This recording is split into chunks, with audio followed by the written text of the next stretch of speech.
dalam ibadah unit di hari Jumat ini kita akan menggunakan metode pemberitaan firman, yaitu diskusi.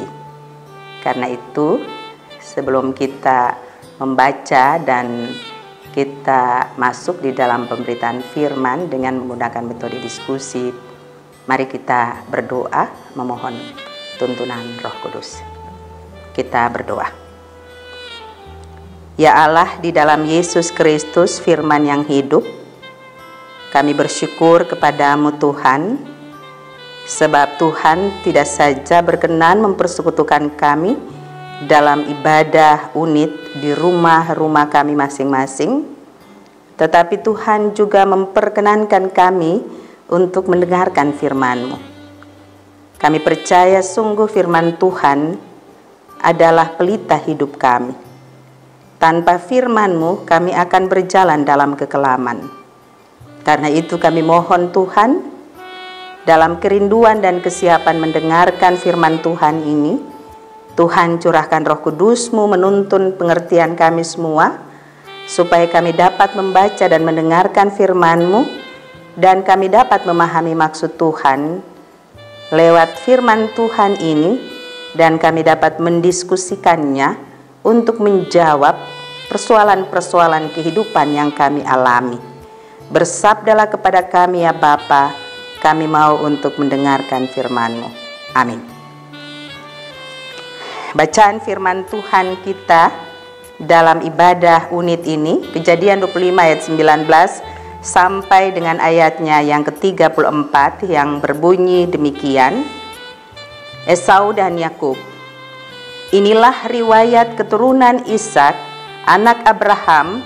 Abraham memperanakan Ishak, dan Ishak berumur 40 tahun ketika Ribka anak Batuel, orang Aram dari Padan Aram, saudara perempuan Laban orang Aram itu, diambilnya menjadi istrinya. Berdoalah Ishak kepada Tuhan untuk istrinya, sebab istrinya itu mandul.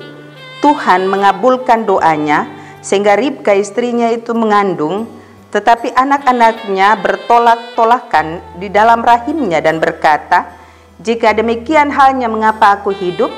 Dan ia pergi meminta petunjuk kepada Tuhan. Firman Tuhan kepadanya, 2 bangsa ada dalam kandunganmu, dan 2 suku bangsa akan berpencar dari dalam rahimmu. Suku bangsa yang satu akan lebih kuat dari yang lain, dan anak yang tua akan menjadi hamba kepada anak yang muda. Setelah genap harinya untuk bersalin, memang anak kembar yang di dalam kandungannya. Keluarlah yang pertama, warnanya merah, seluruh tubuhnya seperti jubah berbulu. Sebab itu ia dinamai Esau. Sesudah itu keluarlah adiknya, tangannya memegang tumit Esau. Sebab itu ia dinamai Yakub. Ishak berumur 40 tahun pada waktu mereka lahir. Lalu bertambah besarlah kedua anak itu. Esau menjadi seorang yang pandai berburu seperti orang yang suka tinggal di padang. Tetapi Yakub adalah seorang yang tenang, yang suka tinggal di kemah. Ishak sayang kepada Esau, sebab ia suka makan daging buruan, tetapi Ribka kasih kepada Yakub. Pada suatu kali Yakub sedang masak sesuatu, lalu datanglah Esau dengan lelah dari padang. Kata Esau kepada Yakub, berikanlah kiranya aku menghirup sedikit dari yang merah-merah itu, karena aku lelah. Itulah sebabnya namanya disebutkan Edom. Tetapi kata Yakub, jualah dahulu kepadaku hak kesulunganmu. Sahut Esau, sebentar lagi aku akan mati. Apakah gunanya bagiku hak kesulungan itu? Kata Yakub, bersumpahlah dahulu kepadaku. Maka bersumpahlah ia kepada Yakub, dan dijualnyalah hak kesulungannya kepadanya. Lalu Yakub memberikan roti dan masakan kacang merah itu kepada Esau. Ia makan dan minum, lalu berdiri dan pergi. Demikianlah Esau memandang ringan hak kesulungan itu. Demikianlah bunyi firman Tuhan. Bapak Ibu serta anak-anak, sekali lagi dalam pemberitaan firman ini kita menggunakan metode diskusi. Dan metode untuk diskusi unit ini oleh Lembaga Pembinaan Jemaat Gereja Protestan Maluku untuk memahami atau untuk mengantar kita dalam keluarga berdiskusi, maka ada sebuah perenungan dari Ibu Teresa atau Mother Teresa yang berada di materi yang berada di tangan Bapak Ibu keluarga masing-masing, dan perenungan itu diberi judul Ketika Keluarga Kehilangan Cinta Kasih dan Kesetiaan. Dalam tulisan Mother atau perenungan Mother Teresa tersebut dikatakan bahwa Mother Teresa menuliskan demikian: saya pikir dunia sekarang ini sementara jungkir balik dan sangat menderita karena sedikit saja kasih yang ada di dalam rumah. Orang tua tidak cukup waktu untuk anak-anaknya, dan juga mereka juga tidak cukup waktu untuk diri mereka sendiri. Tidak cukup waktu untuk menikmati kebersamaan. Dan krisis terbesar manusia di sepanjang sejarah adalah merasa tidak dicintai dan tidak diperdulikan oleh sesama. Kasih di dalam rumah, cinta hidup dalam keluarga, maka dari itu mengapa terjadi kesedihan di dalam dunia. Semua orang saat ini hidup sangat terburu-buru, ingin lebih kaya, ingin lebih berkembang, dan seterusnya, sehingga anak-anak hanya punya sedikit waktu dengan orang tua. Orang tua hanya punya sedikit waktu bagi anak-anak mereka, dan akhirnya perdamaian dunia mulai terkikis dari dalam rumah. Inilah sedikit perenungan yang ditulis oleh Ibu Teresa di dalam materi diskusi kita. Kemiskinan yang terburuk adalah kesepian dan merasa tidak dicintai. Dan penyakit terbesar saat ini bukanlah TBC, bukan juga HIV/AIDS, dan juga bukan virus corona, tetapi perasaan yang tidak dikehendaki, ya, sebab ada banyak kelaparan cinta kasih dan kelaparan kesetiaan. Kadang kita berpikir kemiskinan itu hanya berkaitan dengan kelaparan, tidak punya pakaian, tidak punya rumah. Tetapi menurut Mother Teresa bahwa kemiskinan atas rasa tidak dikehendaki, tidak dicintai atau dikasihi, dan tidak diperdulikan adalah kemiskinan yang paling besar. Kita harus memulainya dari keluarga sendiri untuk memperbaiki kemiskinan jenis itu. Saya menemukan paradoks, itu kata Mother Teresa, bahwa jika Anda mengasihi seseorang sampai terluka, maka di situ tidak ada lagi penderitaan. Tetapi cinta kasih dan kesetiaan yang kita butuhkan adalah mengasihi, mencintai, setia tanpa merasa lelah. Selanjutnya oleh Mother Teresa, ia mengatakan dalam perenungannya, saya tidak tahu pasti seperti apa surga itu. Tetapi saya tahu bahwa adalah ketika meninggal, dan pada saat itu Tuhan menghakimi kita. Tuhan tidak akan menanyakan berapa banyak perbuatan baik yang telah kita lakukan di dalam hidup kita. Tetapi Tuhan akan menanyakan berapa banyakkah cinta kasih dan kesetiaan yang Anda taruh dalam setiap perbuatan. Bapak Ibu Saudara-saudara, ini sedikit tulisan dari perenungan Mother Teresa. Saya menyampaikan sesuai dengan isi perenungan tersebut, tetapi dalam perenungan ini menggambarkan bahwa cinta kasih dan kesetiaan adalah sesuatu yang harus menjadi perhatian kita saat ini. Sebab cinta kasih dan kesetiaan itu semakin terkikis dalam kehidupan kita di masa sekarang ini. Mungkin ini yang mau disampaikan oleh Mother Teresa. Dan ia mengatakan bahwa kemiskinan kita saat ini tidak saja diidentikan dengan kelaparan, dengan tidak mempunyai harta milik, Tetapi kemiskinan yang terbesar adalah bahwa kita tidak lagi memiliki cinta kasih dan kesetiaan yang hidup dalam kehidupan keluarga kita. Dan keluarga adalah merupakan lembaga di mana disitulah kita menghadirkan cinta kasih dan kesetiaan. Dan ini perlu menjadi perhatian kita semua, sebab banyak keluarga-keluarga Kristen yang orang tuanya tidak dapat memberikan cinta kasih dan tidak punya waktu yang cukup kepada anak-anaknya. Bahkan mereka juga tidak punya waktu yang cukup untuk diri mereka sendiri dan menciptakan kebersamaan dalam keluarga yang di dalamnya ada cinta kasih dan kesetiaan itu.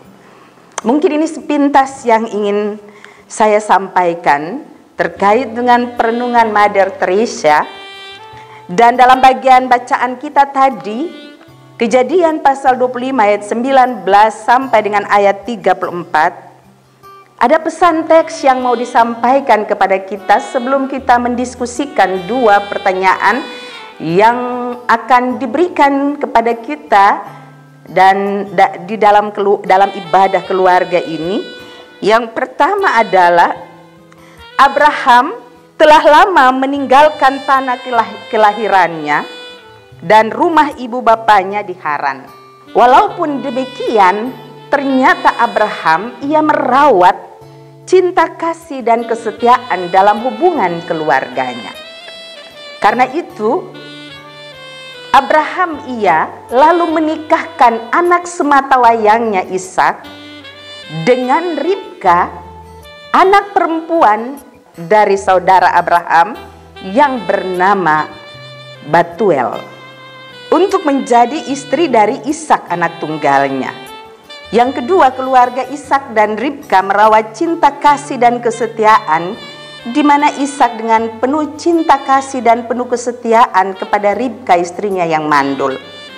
Walaupun Ribka pada waktu itu ia belum mempunyai anak, tetapi Ishak tidak menunjukkan sikap egonya sebagai seorang laki-laki yang memaksakan kehendaknya untuk Ribka memperoleh anak. Karena itu, pada saat Ribka meminta Ishak untuk kawin dengan Hagar, Ishak mengikuti apa yang diminta oleh Ribka istrinya sebagai wujud cinta kasihnya dan kesetiaannya kepada istrinya. Karena itu, Bapak Ibu, saudara-saudara, di dalam bagian pesan ini menggambarkan bahwa di dalam firman Tuhan, Ishak dan Ribka berdoa dan minta kepada Tuhan, dan di dalam usia yang sudah lanjut Tuhan memberikan kepada Ishak dan Ribka dua orang anak, yaitu anak kembar Esau dan Yakub. Namun pesan yang ketiga dari teks bacaan tadi, sebagai orang tua Ishak dan Ribka, mereka tidak merawat cinta kasih dan kesetiaan di antara anak-anak mereka. Karena itu, Ishak dalam Alkitab dikatakan ia sayang kepada anaknya Esau dan Ribka sayang kepada anaknya Yakub. Jadi di dalam gambaran ini ternyata mereka masing-masing menunjukkan rasa sayang kepada salah seorang anak dan mengabaikan yang lain, demikian juga sebaliknya. Dan ini adalah gambaran yang mau dikatakan dalam pesan teks ini bahwa mereka tidak dapat merawat cinta kasih dan kesetiaan dalam kehidupan dengan anak-anak mereka. Bapak Ibu saudara-saudara, mungkin perenungan dari Mother Teresa dan juga pesan teks tadi menjadi panduan kita atau pengantar kita untuk masuk di dalam berdiskusi, dan hanya ada dua pertanyaan. Pertanyaan yang pertama yaitu kita akan bertanya kepada anggota keluarga kita atau peserta ibadah atau seisi rumah yang beribadah. Yang pertama adalah, apa yang dapat saudara pahami dari perenungan Ibu Teresa jika dikaitkan dengan situasi keluarga-keluarga Kristen saat ini. Saya pikir ini jelas yang tadi dalam perenungan Mother Teresa tentang krisis cinta kasih dan kesetiaan, dan kita melihat gambaran kehidupan sekarang ini. Yang kedua, jika kita berpijak dari Kejadian 25 ayat 19 sampai 35, bagaimana caranya agar keluarga Kristen dapat merawat cinta kasih dan kesetiaan. Tadi di dalam pesan teks dikatakan Abraham dapat merawat cinta kasih bersama dengan Sarah istrinya, sehingga mereka menikahkan anak mereka Ishak dengan saudara perempuan, anak dari saudara perempuan Abraham, yaitu Ribka. Dan yang berikut lagi cinta kasih yang ditunjukkan Ishak kepada istrinya Ribka dengan tidak memperhitungkan Ribka mandul. Namun pesan ketiga adalah bahwa kekurangan mereka atau kesalahan Ishak dan Ribka adalah mereka punya anak kesayangan masing-masing. Karena itu cinta kasih dan kesetiaan hanya bisa dimiliki kalau kita belajar untuk mengingat firman Tuhan, lebih berbahagia memberi daripada menerima. Mother Teresa mengatakan, cinta kasih dan kesetiaan adalah ketika kita memberi sampai kita terluka. Itu berarti bahwa kita memberi dan kita kadang tidak memikirkan diri kita sendiri. Cinta membutuhkan pengorbanan dan kesetiaan juga membutuhkan pengorbanan. Tuhan kiranya memberkati kita supaya kita akan menanam cinta kasih dan kesetiaan, dan itu dimulai dalam keluarga kita. Kita selalu menjaga dan merawat cinta kasih dan kesetiaan itu, dan kita juga harus selalu memberikan kesegaran bagi cinta kasih dan kesetiaan supaya dia akan selalu bersemi mekar dalam kehidupan keluarga kita, dan kita memberikan penghargaan khusus terhadap cinta kasih dan kesetiaan. Niscaya dari cinta kasih dan kesetiaan akan menumbuhkan keluarga-keluarga Kristen yang bukan saja hidup dalam Tuhan bagi hidup keluarganya, tetapi itu akan berdampak bagi kehidupan banyak orang dan kehidupan dunia ini. Amin.